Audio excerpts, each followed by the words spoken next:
Seja muito bem-vindo. Eu sou o pastor Marcos Sabiá e hoje trataremos do livro de Esdras nos seus capítulos 3 a 6. Há algum tempo atrás tive acesso a um livro que tem um título bastante interessante, que pode parecer óbvio, chamado Primeiro as Primeiras Coisas. Óbvio porque parece-nos redundante quando dizemos primeiro as primeiras coisas, mas basicamente a grande lição deste livro é que muitas pessoas erram na vida porque erram nas prioridades. E prioridades não são simplesmente as coisas que você faz primeiro no dia ou que você coloca em primeiro na sua agenda, mas de fato, primeiras coisas é aquilo que não deve deixar de ser feito. É aquilo que é regido não simplesmente por espaço na agenda, mas por princípios, por aquilo que é o principal. Por isso, primeiro as primeiras coisas. E esses capítulos do livro de Esdras nos falam um pouco sobre aquilo que deveria e teria de ser as principais coisas na vida do povo de Deus. De uma forma cronológica, gostaria de repassar com vocês os principais temas destes capítulos e em seguida tentarmos refletir um pouco sobre a lição que eles nos trazem. No capítulo 3, nós temos uma mensagem sobre a reconstrução do altar.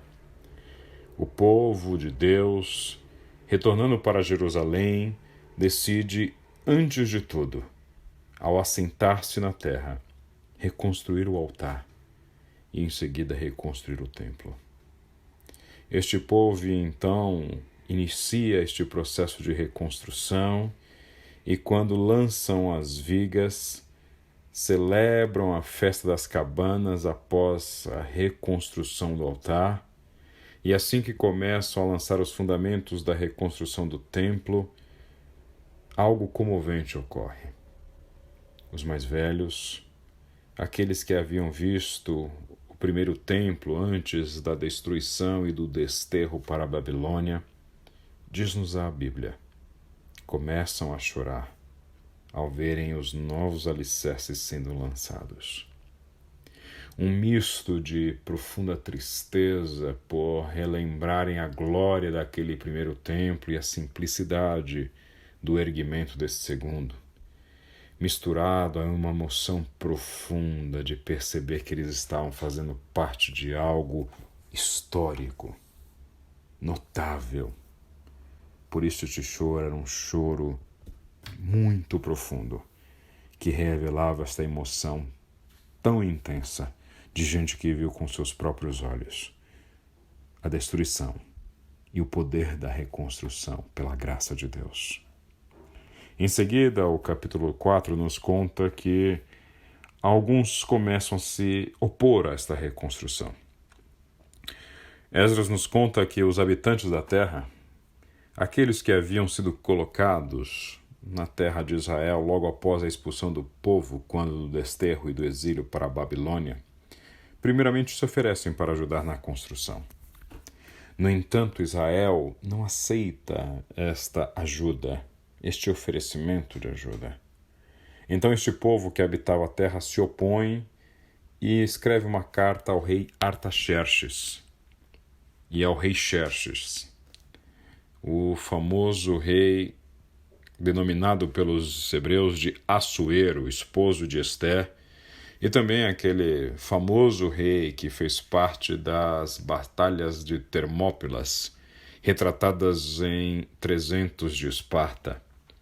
Sim, eles receberam, tanto Xerxes quanto Artaxerxes, imperadores da Pérsia, cartas deste povo que habitava a terra de Israel, informando sobre essa iniciativa de reconstrução do templo, do altar, dos muros.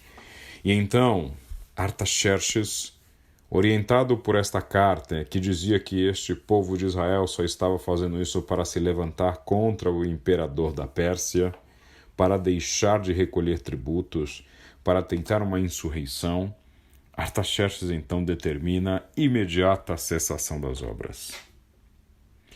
O capítulo 5, então, nos conta que Ageu e Zacarias, profetas do Senhor, profetizam para que o povo retome a construção.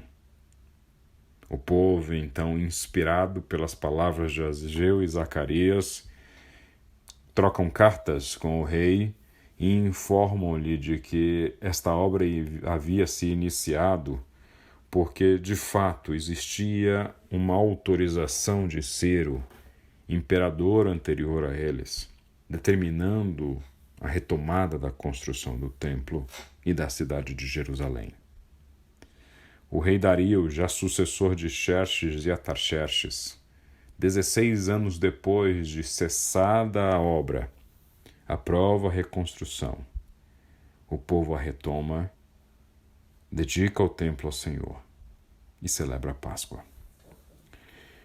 Esta história, que eu tentei resumir de forma muito sucinta, conta-nos a respeito de uma reconstrução, conta-nos a respeito da oposição a esta reconstrução e conta-nos a respeito de uma palavra de encorajamento. Gostaria então de ressaltar a você 3 mensagens importantes inseridas nessa passagem que nós acabamos de ler. Primeiro, o Senhor deixa bem claro ao povo de Israel: construam o altar, construam o templo.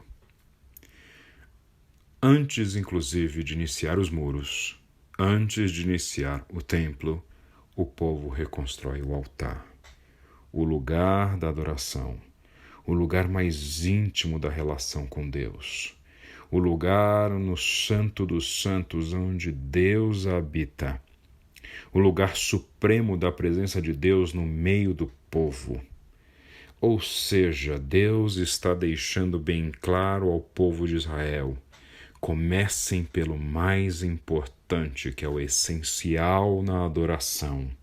Comecem pelo coração, comecem pela alma, comecem por aquilo que está dentro e não pelo que está fora. Comecem pelo essencial.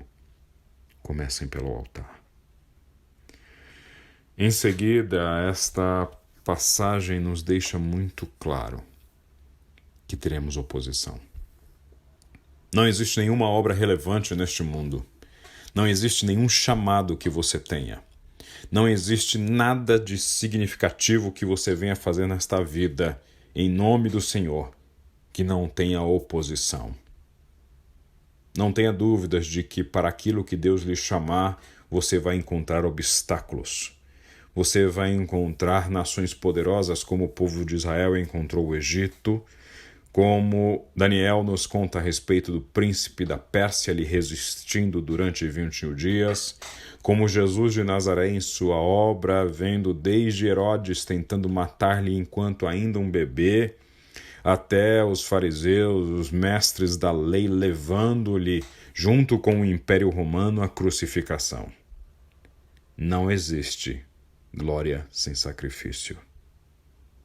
No entanto, a terceira mensagem inserida nesta passagem é de que, apesar da oposição, Deus vai lhe dar sempre uma palavra de encorajamento.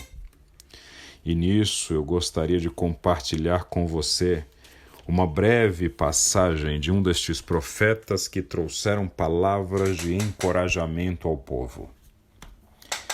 É contemporânea a esta passagem que nós vemos em Esdras, a mensagem do profeta Ageu, que juntamente com Zacarias foram os profetas que encorajaram o povo a retomar a obra. E é muito conhecida entre nós, cristãos, a passagem de Ageu que está lá no capítulo 2 e que eu gostaria de ler para você neste momento. Diz a palavra do Senhor lá em Ageu 2, do seu capítulo 2, versículos 1 ao 9. Então, o Senhor transmitiu outra mensagem por meio do profeta Ageu. Diga ao governador de Judá, Zorobabel, filho de Sealtiel, e ao sumo sacerdote Josué, filho de Josadaque, que ao remanescente do povo: Algum de vocês se lembra deste templo em sua antiga glória? Como ele lhes parece agora em comparação com o anterior? Deve parecer insignificante. Mas assim diz o Senhor: seja forte, Zorobabel. Seja forte, sumo sacerdote Josué, filho de Josadaque. Sejam fortes todos vocês que restam na terra. Mãos à obra, pois eu estou com vocês, diz o Senhor dos Exércitos. Meu espírito habita em seu meio, como prometi quando vocês saíram do Egito. Portanto, não tenham medo. Pois assim diz o Senhor dos Exércitos: em pouco tempo sacudirei novamente os céus e a terra, os mares e a terra seca. Sacudirei todas as nações, e os tesouros das nações virão para este templo. Encherei este lugar de glória, diz o Senhor dos Exércitos. A prata e o ouro me pertencem, diz o Senhor dos Exércitos. A glória deste novo templo será maior que a glória do antigo, diz o Senhor dos Exércitos, e neste lugar estabelecerei a paz. Eu, o Senhor dos Exércitos, falei. Neste momento, se eu posso, como profeta, ao dizer a palavra do Senhor, lhe encorajar, repito a mensagem de Ageu. A glória deste novo templo será maior que a glória do antigo, diz o Senhor dos Exércitos, e neste lugar estabelecerei a paz. Eu, o Senhor dos Exércitos, falei. Portanto, não tenham medo. Em nome de Jesus, lhe encorajo a crer que você deve sim fazer a obra que o Senhor lhe chamou, ainda que haja oposição, porque haverá. Mas creia, o Senhor está contigo. Não tenha medo. Deus te abençoe.